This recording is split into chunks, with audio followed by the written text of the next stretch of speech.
Balik lagi di Opak Obrol Pajak 128. Podcast Pajak 128. Ngerane kuy.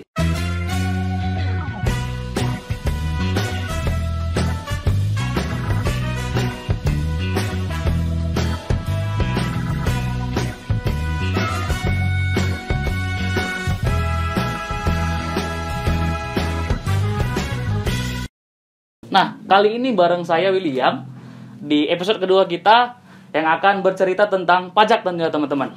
Nah, karena ini episode kedua, saya mau tanya ke teman-teman nih, udah pada nonton belum nih episode kita yang pertama? Kalau pada belum, coba nih di scroll postingan kita yang di belakang untuk nanti boleh dicek-cek dulu podcast kita yang pertama.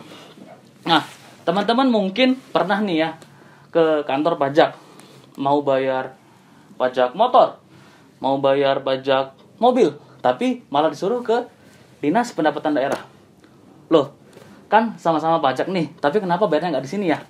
Nah, untuk menjawab rasa penasaran teman-teman, kawan pajak semua, hari ini saya tidak sendiri. Saya sudah bersama dengan salah seorang narasumber sangat luar biasa. Saya sudah bersama dengan Bapak Teguh Pribadi Prasetya. Halo Pak, selamat datang di podcast kita. Selamat datang Bang. Apa kabarnya nih Pak Teguh? Alhamdulillahirrahmanirrahim. Sehat walafiat. Sehat Pak. Oke, luar biasa sekali. Semoga rekan-rekan sahabat Opak 128 juga sehat walafiat semuanya dalam kondisi yang sempurna. Amin. Oke. Baik, jadi teman-teman, Bapak Teguh ini, kalau boleh saya kenalkan sedikit, beliau saat ini menjabat sebagai Kepala Bidang Pendaftaran, Ekstratifikasi, dan Penilaian di Kanwil DJP Sumut 2. Oke. Boleh cerita nggak Pak ke kita kira-kira sedikit aja? Mungkin banyak teman-teman yang belum tahu nih Pak, bidang PEP itu yang biasa kita sebutnya kerjaan Bapak dan tim apa aja Pak di situ? Oke. Sebelumnya saya menyampaikan terlebih dahulu Bismillahirrahmanirrahim. Assalamualaikum warahmatullahi wabarakatuh. Selamat siang, salam sejahtera untuk kita semuanya. Om Swastiastu, Namo Buddhaya, salam kebajikan, menjuah-juah. Bang siapa tadi saya lupa namanya? Bang William Pak. Bang William. Jadi tugas saya terhitung 24 Agustus 2020 saya ditunjuk diberikan amanah sebagai Kepala Bidang PEP. Antara lain adalah dengan perubahan tusi yang ada mulai 24 Mei kemarin terkait dengan bagaimana memperluas basis perpajakan yaitu di kewilayahan ya, yaitu mereka teman-teman para wajib pajak yang mungkin sampai saat ini dia sudah memenuhi syarat subjektif-objektif tapi belum mendapatkan BP. Nah, saya beserta seluruh teman-teman Kanwil maupun KPP senantiasa terus-menerus membangkitkan semangat mengingatkan kewajiban perpajakan terhadap bagi yang belum ber-NPWP maupun yang sudah ber-NPWP. Nah, terkait dengan yang ber-NPWP bagaimana? Tetap kita mengedukasi secara terus-menerus agar apa? Agar mereka semakin sadar dan sadar. Sehingga di dalam melakukan pelaporan, kemudian melakukan penghitungan dan penyetoran itu sesuai dengan amanah undang-undang, yaitu apa? Benar, lengkap, dan jelas. Terlebih saat tanggal 24 Mei kemarin saya diberikan tambahan amanah oleh Pak Kanwil selaku pelaksana tugas Kepala Bidang P2 Humas. Luar biasa sekali Teguh. Terima kasih. Gimana nih Pak kira-kira Pak mengemban tanggung jawab dua sekaligus dalam satu waktu Pak? Yang pertama adalah sebuah tanggung jawab yang tentunya tidak ringan bagi saya. Oleh karena itu saya yang pertama kali dan yang paling utama adalah mengingatkan diri saya sendiri terhadap amanah yang tidak ringan. Kemudian saya juga senantiasa mengingatkan kepada rekan-rekan saya, para anak buah saya, baik di Kanwil maupun di 8 KPP, dari KPP Pratama Sidempuan, Sibulga, Tebing Tinggi, Kisaran, Rantau Prapat, kemudian Balige, dan juga Pematang Siantar. Yaitu apa? Kita harus senantiasa tidak henti-hentinya untuk mengedukasi terkait dengan kewajiban perpajakan sebagai bagian dari program bela negara, sebagai bagian dari cinta tanah air. Itu tidak mudah, Mas. Tetapi saya berikan semangat kepada kawan-kawan, jangan pernah berhenti untuk mencintai Republik ini. Luar biasa sekali Pak Teguh. Baru pembukaan teman-teman, tapi pesannya sudah sangat luar biasa nih Pak Teguh. Mantap sekali Pak Teguh. Oke, baik Pak Teguh, mungkin kita langsung ke materi saja ya Pak. Oke. Jadi gini Pak, teman-teman kawan pajak nih banyak yang sering datang ke kantor, mau bayar pajak motor, mau bayar pajak mobil, pajak bangunan, dan kita alihkan ke Dinas Pendapatan Daerah. Nah, teman-teman Pak kawan pajak pada bertanya nih, kok nggak di sini aja sih? Kan itu sama-sama pajak namanya. Nah, itu bedanya apa ya Pak kira-kira? Nah, ini menjadi sebuah tanggung jawab bersama, khususnya adalah di ASN atau aparatur sipil negara di Direktorat Jenderal Pajak. Bahwa apa? Bahwa pemahaman antara pajak pusat dan daerah ini banyak masyarakat yang belum paham. Khususnya adalah pada saat diterbitkannya, diundangkannya Undang-Undang Otonomi Daerah. Yang pertama adalah pada saat itu bagaimana tanggung jawab PBB, pajak PBB, pajak bumi bangunan, itu yang awalnya adalah sampai tahun, kalau tidak salah tahun 2014 itu batas maksimal menjadi domainnya Direktorat Jenderal Pajak, kemudian batas akhir itu diserahkan kepada Pemda, kabupaten, dan atau kota masing-masing.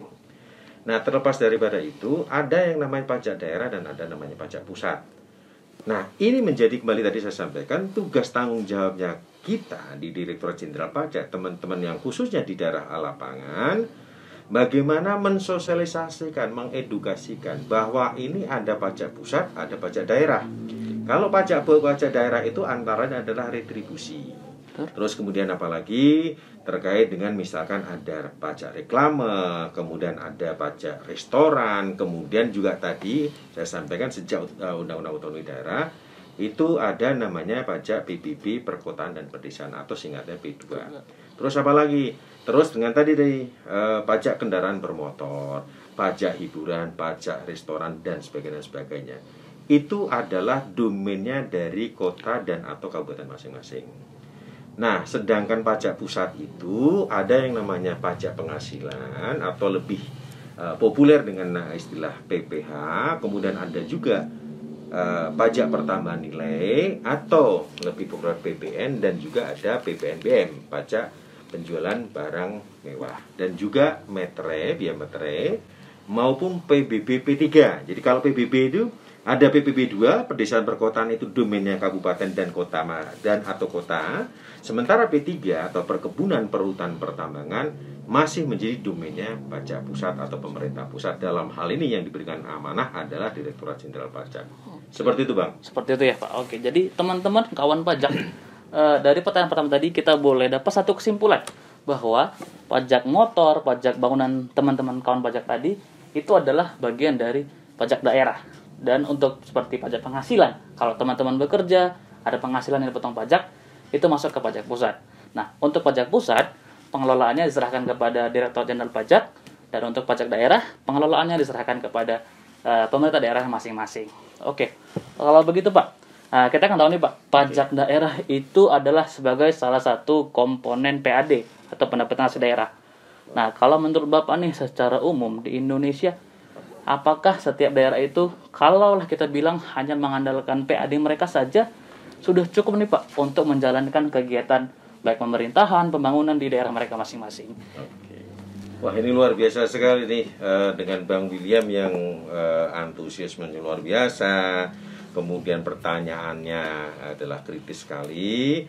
Tentunya dengan tidak mengurangi rasa hormat untuk seluruh jajaran pimpinan, khususnya yang ada di wilayah kerjanya KPP Pratama Kabanjai, yaitu pemerintah Kabupaten Karo, kemudian pemerintah Kabupaten Dairi, dan satunya lagi pemerintah Kabupaten Pakpak.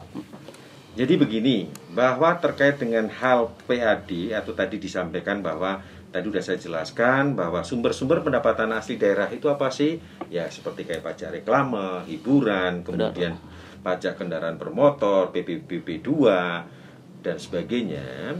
Itu merupakan sumber pendapatan bagaimana pemerintah kabupaten dan atau kota mereka bisa untuk menjalankan, menggerakkan roda pemerintahan dan juga roda perekonomian di kabupaten dan atau kota.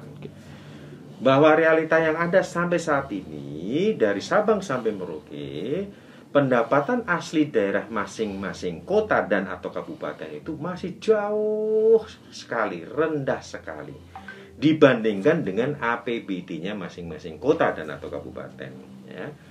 Kalau saya mengambil kurang lebihnya, pendapatan asli daerah di sebuah kabupaten dan atau kota madya itu tidak lebih dari antara 10-15% dari porsi dari APBD-nya itu.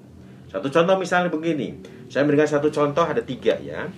Terkait dengan Kabupaten Karo. Kabupaten Karo itu APBD-nya tidak lebih dari totalnya, kalau khusus untuk mohon maaf saya tambahkan, kalau untuk pajak daerahnya saja, pendapatan asli daerah itu adalah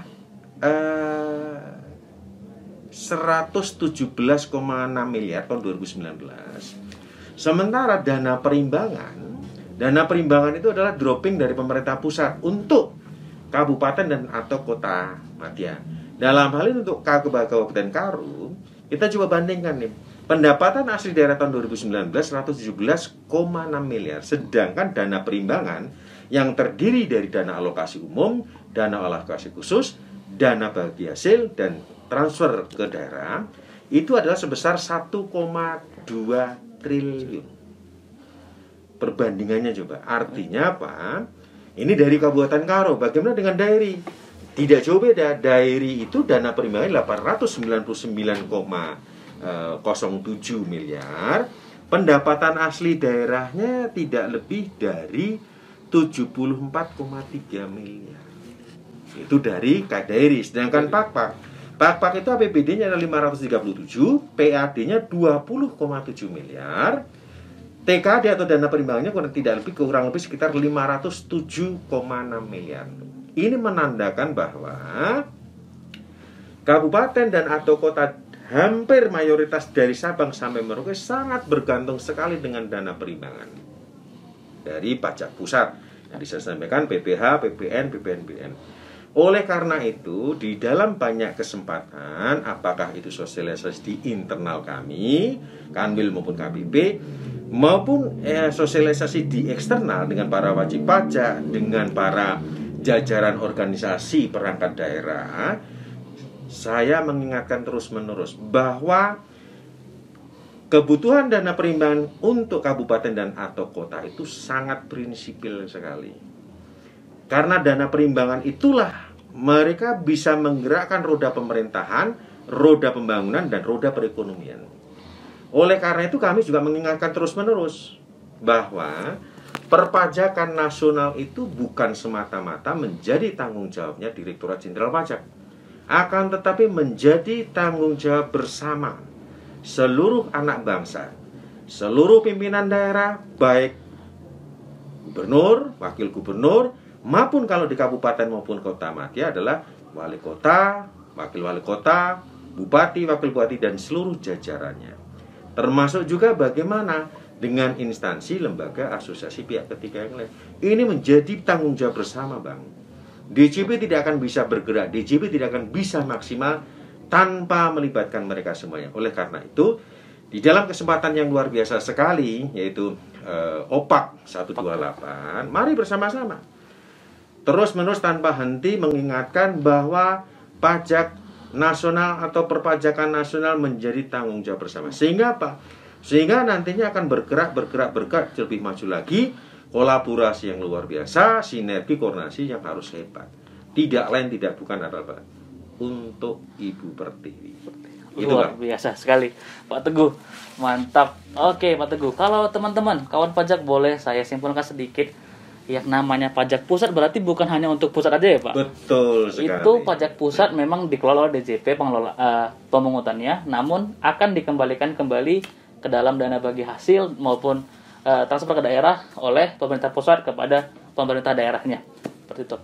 Nah, jadi pertanyaan nih Pak, berarti baik dari pusat maupun dari daerah harus bekerja bersama-sama, sinergi ini untuk bisa mengoptimalkan penerimaan pajak. Baik pajak pusat maupun pajak daerahnya. Betul. Nah, kalau begitu Pak, kira-kira apa aja nih upaya sinergis yang sudah dilakukan oleh dari DJP selaku pemerintah pusat dengan Pemda untuk dapat mengoptimalkan penerimaan pajak ini, Pak?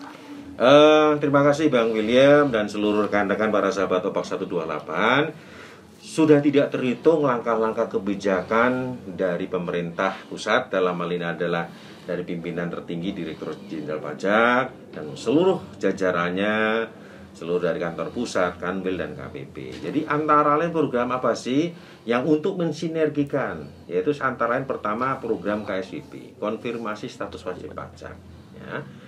Ini juga kami tidak henti-henti untuk mengingatkan para kabupaten dan kota madya bahwa ini salah satu cara filter kita, para wajib-wajib pajak yang belum terjaring atau yang belum ber-NPWP, ditumbuh kembangkan semangat edukasi perpajakannya. Itu pertama.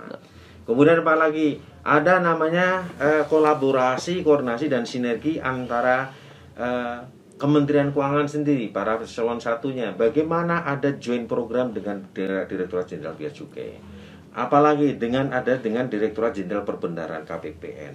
Terus kemudian juga tidak kalah pentingnya misalkan ada perjanjian kerjasama antara KPP, Kantor Pelayanan Pajak Pratama, dengan kabupaten dan atau kota. Masing-masing kami serahkan sepenuhnya apa yang dibutuhkan, dikoordinasikan, dikolaborasi, dan disinergikan dengan masing-masing antara Kepala Kantor Pelayanan Pajak Pratama dengan para jajaran Forkompin atau forum pimpinan daerah. Masing-masing seperti itu. Sudah banyak sekali, Pak. Sudah sekali berarti ya, Pak. Termasuk misalkan ada bagaimana, ada mungkin PKS terkait apa, bagaimana kolaborasi dari Dinas Perindustrian dan Perdagangan terkait apa, pemberdayaan UMKM. Nah, apalagi sekarang ini dengan pandemi ini sebuah kenyataan yang ada bahwa justru UMKM itu yang fight, benar. yang masih tidak istilahnya apa, tahan banting. Dengan usaha besar banyak yang kelimpungan, tapi UMKM ini mereka yang betul-betul strike, betul-betul struggle, betul menghadapin apapun, gitu Bang. Benar. Oke. Kalau kita bicara nih Pak, Bapak kan selaku Kepala Bidang PP tadi di Kanwil Semudo ya. Nah, kalau dari cerita Bapak tadi Pak, yang sudah dilakukan untuk di lingkungan Semudo ini apa aja Pak kira-kira? Oke, makasih Bang. Jadi yang saya lakukan adalah kalau dari sisi tugas dan fungsi di bidang PP, kami mensupport, membackup seluruh kepala KPP yang ada 8 KPP di wilayah kerja Kanwil DJP Sumatera Utara 2. Antara lain apa? Kami support dengan pemberian cleansing data-data yang diperlukan untuk mensinergikan atau lebih ke kinerja dari KPP lebih bagus lagi. Data-data yang terkait dengan penggalian potensi baik wajib pajak yang existing maupun yang non existing. Yang existing itu adalah gampangannya adalah yang terdaftar, yang sudah terdaftar. Nah, kalau yang non existing adalah yang belum terdaftar atau yang belum punya NPWP. Nah, itu data-data udah kami support, ya. Termasuk apa? Termasuk bagaimana kami melakukan secara rutin monitoring dan evaluasi kinerja dari 8 KPP. Nah, ditambah pada saat tanggal 24 Mei 2021 saya diberikan amanah sebagai PLH Kepala Bidang P2 Humas. Bagaimana saya berusaha mengelaborasi terkait dengan pentingnya mengupload konten-konten sifatnya edukasi perpajakan di media sosial yang sudah ada di KPP. Bisa Twitter, bisa YouTube, bisa Instagram maupun Facebook. Termasuk mengelaborasi terkait dengan apa? Terkait dengan tax center. Bagaimana saya mengingatkan, mendorong KPP-KPP untuk mensegerakan bersinergi dengan universitas ataupun perguruan tinggi, baik negeri maupun swasta, agar apa? Agar sesegera mungkin diterbitkan atau dibentuk tax center itu tadi. Kurang lebih seperti itu, Pak. Oke, berarti melibatkan masyarakat juga berarti ya Pak, untuk mengoptimalkan penerimaan ini. Betul. Begitu. Oke, Pak. Terakhir nih Pak, kira-kira ada nggak nih Pak pesan yang mau disampaikan kepada pendengar podcast kita untuk mungkin terkait materi kita ini atau apapun yang ingin Bapak sampaikan kepada teman-teman kita? Boleh, silakan Pak. Baik, terima kasih nih. Saya sebuah kebanggaan dan kebahagiaan sendiri bagi saya setelah berkunjung beberapa kali di Kabanjaya, akhirnya ada podcast. Jadi saya berharap bahwa podcast Opak 128 ini bisa dijadikan sebagai perintis atau pelopor dari 7 KPP yang lainnya selain Kabanjaya. Ini hal sesuatu yang tidak mudah. Bagaimana merubah budaya, merubah pola pikir, pola adat dan sebagainya, itu tidak mudah Bang. Tidak semudah membalikkan tangan. Akan tetapi saya mengingatkan bahwa teman-teman khususnya di KPP jangan pernah berhenti untuk mengingatkan dan mengingatkan. Bahasanya adalah mengedukasi perpajakan. Karena apa? Karena masyarakat kita itu sangat-sangat heterogen. Dari sisi latar budaya, agama, pendidikan, bermacam-macam. Benar sekali. Ya, tidak mudah memang untuk membangkitkan, tapi paling tidak apa, saya mengingatkan aja. Coba ingatkan dengan bahasa yang mudah dimengerti. Bahasa sesuai bahasa ibunya, sesuai bahasa kaumnya, bahasa yang membumi, sehingga para masyarakat, para audiens Opak 128 jadi paham. Ya, bukan berarti menggampangkan sesuatu, tetapi memudahkan agar orang sesuai dengan kapasitas. Oh, pajak itu apa sih? Nah, kita harus sampaikan tuh dengan kecerdasan karya lokal. Itu yang pertama. Kemudian apa? Diingatkan kepada seluruh para wajib pajak maupun yang belum sebagai wajib pajak, diingatkan bahwa wajib pajak itu menjadi sebuah kewajiban. Ya, sebuah kewajiban untuk siapa? Untuk bangsa dan negara di mana wajib pajak itu lahir, tumbuh berkembang, bahkan sukses kaya raya, dan sampai nanti akhirnya dikebumikannya pun ada di bumi Indonesia. Inilah rasa cinta tanah air ini. Tambah satu lagi bahwa ingatkan bahwa menghitung, kemudian menyetorkan dan melaporkan SPT atau surat pemberitahuan, atau gampangnya melaporkan pajak dengan benar, lengkap dan jelas adalah bukti cinta tanah air. Luar biasa sekali. Seperti itu. Terima kasih. Oke, baik. Jadi teman-teman, kalau boleh saya simpulkan sedikit terkait pembicaraan kita hari ini. Tadi kalau pertama kita bicara pajak daerah dan pajak pusat. Pajak daerah itu ya yang dikelola oleh pemerintah daerah, pajak pusat yang dikelola oleh DCP. Nah, meskipun namanya pajak pusat, bukan berarti itu digunakan hanya untuk pemerintah pusat, tapi itu juga digunakan dikembalikan ke daerah untuk memakmurkan atau memaksimalkan pembangunan di daerah itu sendiri. Sesuai dengan pengertian pajak di Undang-Undang KUP Pasal 1 ayat 1, bahwa pajak itu akan digunakan kembali sebesar-besarnya untuk kemakmuran rakyat. Jadi, kawan pajak nih, jangan, mungkin sekarang kalau dibilang pajak, apa itu? Nggak perlu tahu lagi teman-teman. Pajak itu dari kita, oleh kita, dan untuk kita juga sebenarnya. Benar begitu ya Pak? Betul sekali, tepat sekali. Luar biasa sekali Pak Teguh. Kita berterima kasih Bapak Teguh untuk boleh hadir bersama-sama kita. Terima kasih. Jauh-jauh dari Siantar mau kemari untuk Terima kasih. berbincang-bincang dengan kawan-kawan pajak di sini. Kita berdoa ke depannya Pak Teguh boleh semakin sehat, boleh semakin sukses lagi dalam menjalankan segala tanggung jawabnya. Terima kasih lagi Pak Teguh. Terima kasih Bang William. Dan terima kasih juga nih para sahabat Opak 128. Opak ini sebetulnya kalau di Jawa itu opak itu makanan yang luar biasa enak. Kerupuk ubi ya Pak? Betul sekali. Cocok. Oke, siap, mantap. Oke, demikian kawan pajak podcast episode kita kedua kali ini. Jangan lupa untuk pantengin terus podcast kita, karena kita akan terus bagikan materi-materi baik kepada teman-teman tentang pajak. Oke, ke Tanah Karo membeli cimpa. Sampai jumpa di podcast selanjutnya. Saya William, pamit. Podcast pajak 128. Ngeranai gue. Bye-bye. Saya Teguh Pribadi Prasetyo. Tetap semangat. Jangan lupa bahagia. Jaga persatuan dan kesatuan Indonesia. Jangan pernah berhenti untuk mencintai negeri ini.